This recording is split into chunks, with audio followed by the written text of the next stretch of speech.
नमस्कार। हाजिर हूँ आज एकादशी को लेकर। आज हमारी चर्चा एकादशी पे रहेगी। एकादश भाव का स्वामी कुंडली के 12 भाव में स्थित होकर कहाँ पर कैसा परिणाम देते हैं, आज हम इस चीज को समझने की कोशिश करें। जातक को मिलने वाला मान सम्मान का जो समय है वो भी यही से देखा जाता है, क्योंकि ये जातक की इच्छा पूर्ति का भाव भी इसी को कहा जाता है। यहाँ से जातक की इच्छा पूर्ति का विचार किया जाता है कि जातक की इच्छा पूर्ति होगी या नहीं होगी, उसका विचार यहीं से होता है। और वो समय जानने के लिए भी इसी भाव को देखना होता है कि कब जातक को मान सम्मान, पुरस्कार, सम्मान इत्यादि समाज द्वारा दिया जाएगा। एकादश भाव को उपचय भाव भी कहते हैं। उपचय भाव का क्या गुण है कि जातक की उम्र बढ़ने के साथ साथ उस भाव से रिलेटेड फलों में भी वृद्धि हो जाती है। यानी एकादशेश जिस भाव में भी बैठेंगे, जैसे जैसे जातक की उम्र बढ़ेगी वैसे वैसे जातक को उस भाव के फलों में भी वृद्धि नजर आएगी। अब हम कुंडली के माध्यम से एकादशेश का या लाभेश का या आयेश का 12 भाव में फल जानने की समझने की कोशिश करते हैं। लाभेश यदि लग्न में गए हो, यानी जातक के लाभ के स्वामी का जातक के व्यक्तित्व से संबंध होना। यदि लग्न में लाभेश आ गए हैं तो जातक का व्यक्तित्व से लाभ भाव का संबंध हो गया। यानी ऐसा जातक जितना अधिक प्रयास करेगा, जितनी मेहनत ज्यादा करेगा, उतना ही लाभ पाएगा। जातक अपनी हर इच्छा पूर्ति, एकादश भाव से इच्छा पूर्ति का विचार किया जाता है, तो जातक की हर इच्छा पूर्ति कब होगी? जातक अपने बल पर करेगा, अपने कार्यों से करेगा। ऐसे जातक को जब भी लगेगा कि उसको लाभ कम मिल रहा है तो उसको तुरंत अपने आप पर काम करना चाहिए, अपने व्यक्तित्व पर काम करना चाहिए। जातक जितना अपना व्यक्तित्व निखारेगा उतना ही अधिक जातक लाभ प्राप्त करेगा। जैसे जैसे जातक की उम्र बढ़ेगी, जातक वैसे वैसे अपने व्यक्तित्व से लाभ पाएगा, क्योंकि एकादश भाव एक उपचय भाव भी है। एकादशेश जहां बैठेंगे वहां पर धीरे धीरे जातक की उम्र के बढ़ने के साथ साथ जातक को उस भाव के फलों में वृद्धि कर देंगे। जातक अपने आप को जितना फिट रखेगा, जितना एक्टिव रखेगा, जितना मेंटेन रखेगा, उतना ही लाभेश जातक का एक्टिवेट रहेगा। यानी ऐसे जातकों को अपने आप को एक्टिवेट रखना होता है, अपने व्यक्तित्व को संवारना होता है, अपने को फिट रखना होता है, और जातक को अपने आप लाभ मिलने लग जाता है।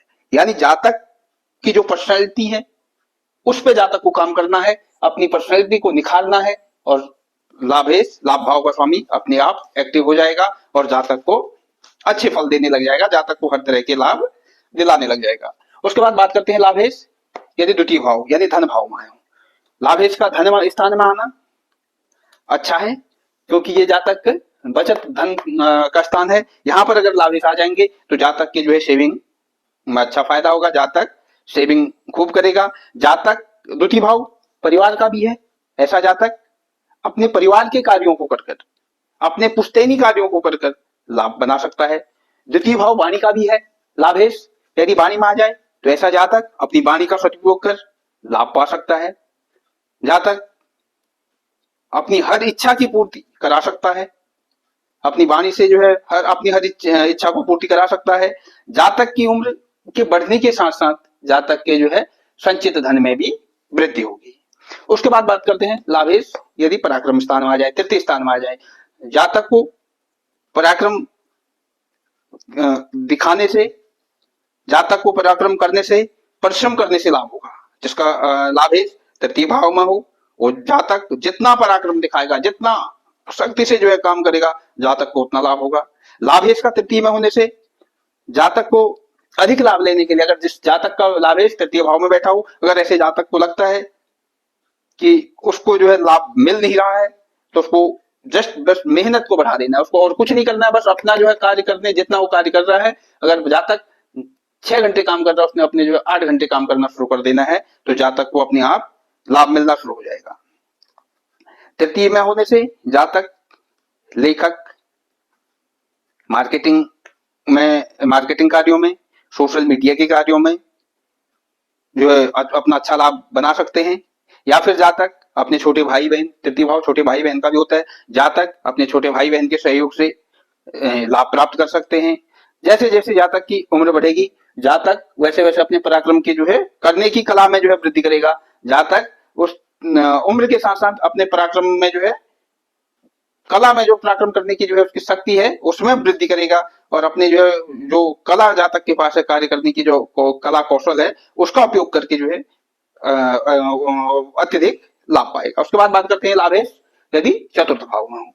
चतुर्थ भाव में होने से जातक को क्या होगा, जनता का सपोर्ट प्राप्त होगा। चतुर्थ भाव जनता का है, जातक को जनता से लाभ होगा। जातक को अपनी माँ, चतुर्थ भाव से माँ का भी विचार किया जाता है, जातक को अपनी माँ से भी लाभ प्राप्त होगा। जातक को घर परिवार के जो है यहाँ से जो है परिवार के सभी सुख साधनों को देखा जाता है, ऐसे जातक को जो है परिवार के सारे सुख साधन जो है प्राप्त हो जाते हैं, वो जन्म से ही मिल जाएंगे। ऐसे जातकों को जीवन में कभी भी लगे कि उन्हें जो है लाभ कम हो रहा है या उनकी इच्छाओं की पूर्ति नहीं हो रही है, जिसका लाभ इस चतुर्थ में हो, ऐसे जातकों को अपनी माँ की सेवा कर लेनी चाहिए या फिर समाज की सेवा करनी चाहिए। और जैसी वो माँ की सेवा और समाज की सेवा करेंगे तो उनके लाभेश एक्टिव हो जाएंगे और अधिक फल देने लग जाएंगे। एकादशेश जो भी ग्रह है उस ग्रह से रिलेटेड पदार्थों को, उस ग्रह से रिलेटेड पदार्थों का जो है जातक जनता को जो है दान करे, जनता में जो है भंडारा लगा दे। जो भी आपका लाभेश ग्रह हो, जनता के लिए जो है सेवा में कोई जनता की सेवा के लिए कोई भंडारा कर दे तो जातक को और अधिक जो है लाभ होने लग जाता है। जातक का लाभेश एक्टिवेट हो जाता है और जातक को खूब फल देने लग जाता है। जातक की जैसे जैसे उम्र बढ़ती है उसी क्रम में जातक को समाज में जो है जातक की जो है समाज में मान प्रतिष्ठा सम्मान इत्यादि भी बढ़ते जाता है। उसके बाद बात करते हैं लाभेश यदि पंचम भाव में हो।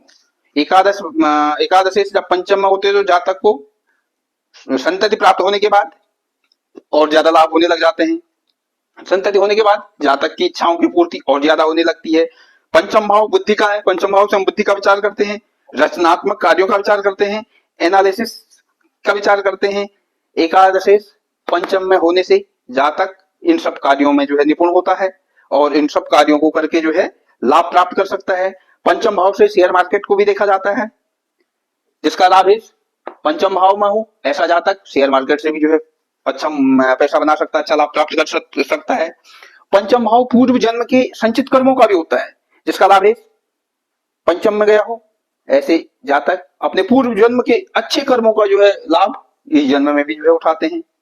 उसके बाद बात करते हैं लाभेश यदि षष्ठ में गए हो।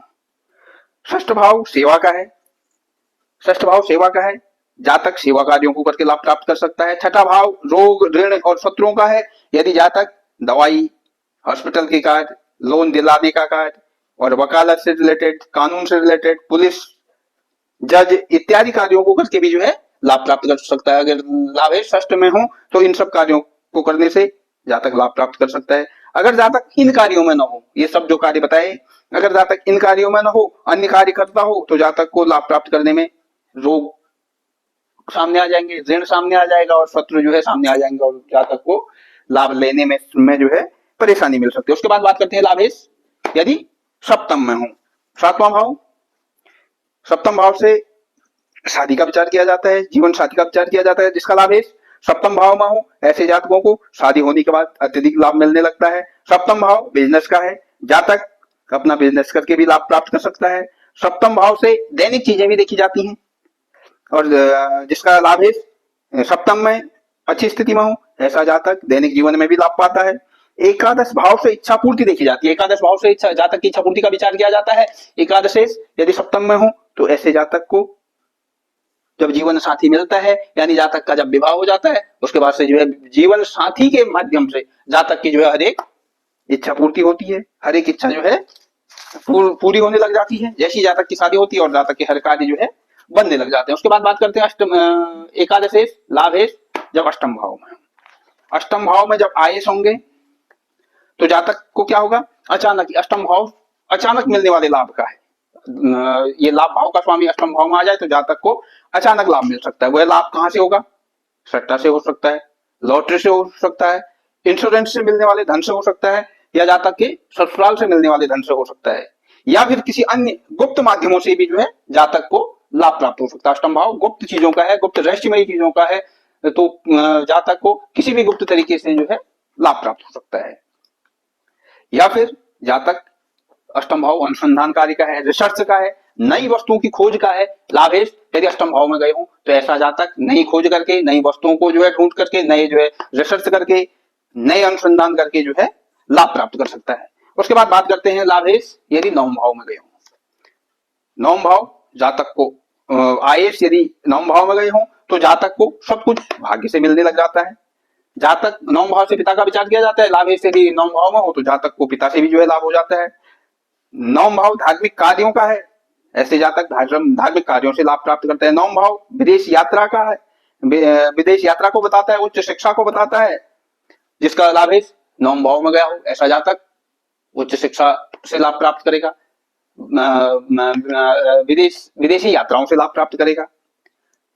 जातक को जिसका लाभेश नवम भाव में गया हो उस जातक को किसी भी तरह के जो है कार्यों के लिए दूसरों से मदद मांगनी नहीं पड़ती, बल्कि दूसरे लोग खुद में खुद जो है चलकर स्वयं जातक के पास आकर जातक की मदद करते हैं। जातक के सपोर्ट, जातक को किसी भी कार्य में जो है सपोर्ट करने में कहीं सपोर्ट लेने में कहीं कोई दिक्कत नहीं आती और जातक की हर एक मनोकामना पूर्ण होती है, क्योंकि लाभेश स्वयं भाग्य भाव में बैठ गए और जातक भाग्य के बल पर अपने हर एक इच्छा की जो है पूर्ति प्राप्त कर लेता है। उसके बाद बात करते हैं लाभेश यदि दशम भाव में हो। लाभेश यदि दशम में हो तो दशम भाव हमारे करियर का क्षेत्र होता है, करियर का फील्ड है। तो लाभेश यदि दशम भाव में गए हो तो जातक करियर क्षेत्र में बहुत बड़ी कामयाबी हासिल होगी। जातक को करियर में टाइम टाइम पर प्रमोशन, टाइम टाइम पर जो विशेष पावर मिलती है, अथॉरिटी मिलती है, वो सब प्राप्त होगी। जातक दशम भाव मान सम्मान का है तो लाभेश दशम भाव में आकर जातक का मान सम्मान बढ़वाएंगे और जातक को सरकार द्वारा सराहनीय कार्यों के लिए प्रोत्साहन, अवार्ड, सम्मान इत्यादि भी दिलाएंगे। दशम भाव यदि जातक खुद का बिजनेस करता हो या जातक प्राइवेट जॉब में हो तो वहां पर भी जातक को अच्छी ग्रोथ मिलेगी। जातक की समाज में एक ख्याति बढ़ेगी। जातक अपने कर्म की बदौलत अपने लिए जो है सारे सुख साधनों को जो है जुटाएगा और उन सारे सुख साधनों को भोग भी करेगा। उसके बाद बात करते हैं एकादश यदि एकादश स्थान में हो तो यह स्वगृह योग होगा। जातक हर तरह के लाभों का जो है समुचित उपभोग करेगा। जातक की हर मनोकामना पूरी होगी। जातक बड़े भाई बहन और मित्रों से भी जो है भरपूर लाभ प्राप्त करेगा। जातक अपना बहुत बड़ा नेटवर्क स्थापित करेगा। एकादश भाव से, एकादश भाव नेटवर्किंग का है, एकादश यहीं पर रहकर जातक अपना बहुत बड़ा नेटवर्क स्थापित करेगा, अपना एक बहुत बड़ा साम्राज्य स्थापित करेगा। जिंदगी में ऐसे जातक को कभी भी किसी चीज की तंगी नहीं रहेगी और समाज में भी जो है एक प्रतिष्ठित व्यक्ति के रूप में जो है ऐसा जातक जाना जाएगा। उसके बाद करते हैं लाभेश यदि व्यय भाव में। लाभेश यदि द्वादश में हो तो जातक को विदेश से, द्वादश भाव विदेश का है, जातक को विदेश से हर तरह का लाभ मिलेगा।